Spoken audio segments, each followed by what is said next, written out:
Before we start tonight's story, make sure you hit subscribe if you think you can handle what really happens after 2:33 a.m. But don't say I didn't warn you. The town of Maplewood, Ohio had always been quiet. The kind of place where people left their doors unlocked and waved at passing cars. But on the night of June 14th, that peace shattered, all because of a baby monitor. At exactly 2:33 a.m., police received a frantic call from a woman named Rebecca Langford. Her voice trembled as she whispered, "Someone's in the room, someone's talking to my baby." When officers arrived minutes later, they found her on the living room floor, clutching the baby monitor, a small white device that still buzzed with static. Her husband, Ethan, paced near the window, staring out into the darkness. Their infant daughter, Maya, was unharmed but crying upstairs. The officers reviewed the monitor's footage. The signal flickered, and then, a distorted voice came through the speaker. "She's awake again, she can see me now." The male voice wasn't Ethan's. It was low, deliberate, and eerily calm. Rebecca said the voice had been whispering through the monitor for nights, but every time Ethan checked, the feed went blank. They thought it was interference. But last night she saw something. A figure, standing in the baby's room, only visible through the monitor's night vision lens. Detective Laura Hensley, who led the case, noted that the monitor was Wi-Fi enabled, connected to their home network. Her first thought, a hack. But as she looked closer, something didn't fit. The device's activity log showed it had been accessed locally, from inside the house. The police searched every inch of the property. No forced entry. No footprints. No signs of anyone hiding inside.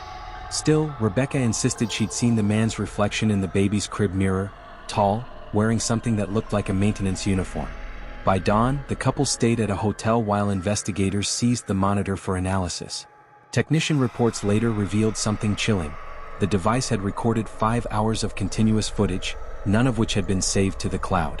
The file name was automatically generated, 2:33 a.m._session. When the digital forensics team played it, the first 2 hours were normal. A sleeping baby. Occasional static.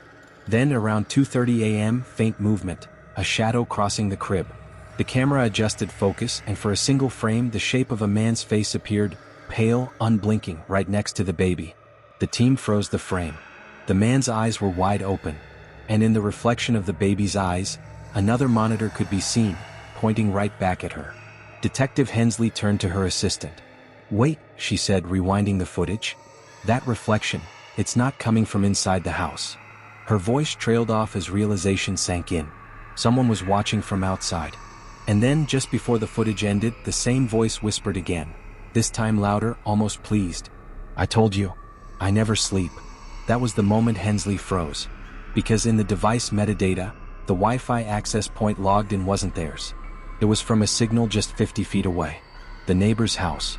If you think it can't get worse, wait till you see who was really watching. Hit like if you'd still sleep after this. Detective Laura Hensley arrived back in Maplewood the next morning, her mind racing. The signal detected in the baby monitor's data log wasn't random. It matched a nearby network belonging to Arthur and Denise Holloway, the Langfords' next-door neighbors. Arthur was a retired electrician. Quiet, polite, always mowing his lawn before sunrise. His wife, Denise, rarely came outside. They had no kids, just an old dog that barked whenever someone walked past their fence. At 9 a.m., Hensley knocked on their door. Arthur answered, wearing a beige work shirt, his hands covered in faint grease stains. "Detective," he said calmly, as if he'd been expecting her. "This about the noise last night?" She smiled politely, scanning the hallway behind him. "We're investigating a technical breach. Just need to ask a few questions." Arthur stepped aside. The house was neat but oddly sterile. No family photos. No clutter. Just humming electronics. Routers, security screens, wires coiled along the baseboards. Hensley noticed at least 3 baby monitors on a side table, each from different brands. "Strange hobby," she remarked. Arthur chuckled softly. "I fix them. People drop them off for repairs. I've done this for years." But when she looked closer, one of the monitors was still powered on, streaming live footage of an empty nursery. The wallpaper matched the Langford's baby's room exactly. Hensley's stomach turned. "Arthur, do you mind explaining why you're receiving this feed?" He glanced at the screen, then smiled. "Signal interference. Happens all the time with wireless devices." Her radio buzzed before she could respond. "Laura, we just got something," her tech analyst said through static. The 2:33 a.m. session, it's been overwritten. Someone wiped it remotely at 6:12 this morning. Hensley's eyes darted toward the table. A small router blinked red mid-transfer. She took a cautious step forward. "Arthur, please don't move." He tilted his head. "You think I'm some kind of monster, don't you?" She didn't answer. Instead, she reached for the monitor and unplugged it. The feed cut to black. Later, after obtaining a search warrant, the team returned to sweep the Holloway residence. What they found in the basement was worse than they'd imagined. A network of screens, all linked to baby monitors from across the neighborhood. Some displayed empty cribs. Others showed sleeping infants, time-stamped at random hours. In one corner sat an older monitor model, the exact same brand as the Langfords. Its indicator light blinked every few seconds, even though it wasn't connected to Wi-Fi. When technicians opened it, they discovered a micro-SD card, burned at the edges, partially melted, but recoverable. The first video fragment showed a baby crying softly. The second revealed a man's silhouette leaning into frame, whispering something inaudible.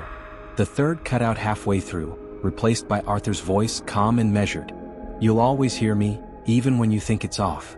Police detained Arthur Holloway that evening, but during questioning he denied everything. Said the footage was doctored. Said Rebecca was imagining things. He even smiled when they mentioned the timestamp, 2:33 a.m. But the real horror came hours later.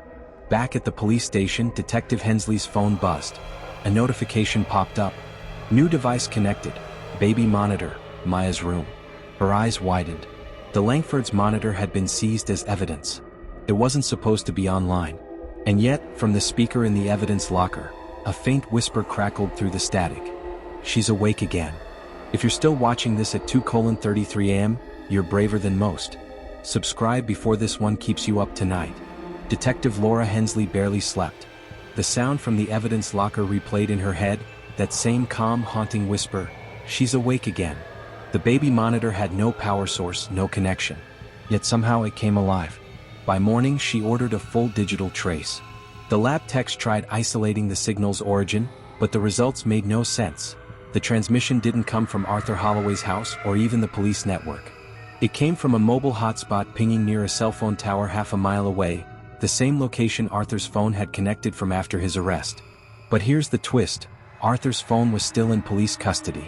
When they checked the holding cell, Arthur was sitting calmly, staring at the surveillance camera in the corner. "You keep watching me," he said softly. "But you never asked who I was watching for." Detective Hensley's gut twisted. "What do you mean for?" she asked. Arthur smiled faintly. "You think I'm the only one awake at 2:33? No, detective. The network's much bigger than this street. I only watched one house. Others, they watch hundreds." Moments later, he leaned forward and whispered something that sent a chill through everyone in the room.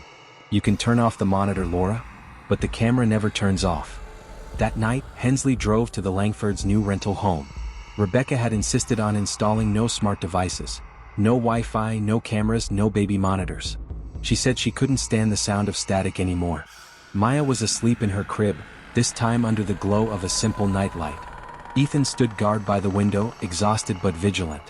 "We just want this over," he muttered. Hensley assured them Arthur wouldn't be getting out. But as she left the room, something about the reflection in the window caught her attention.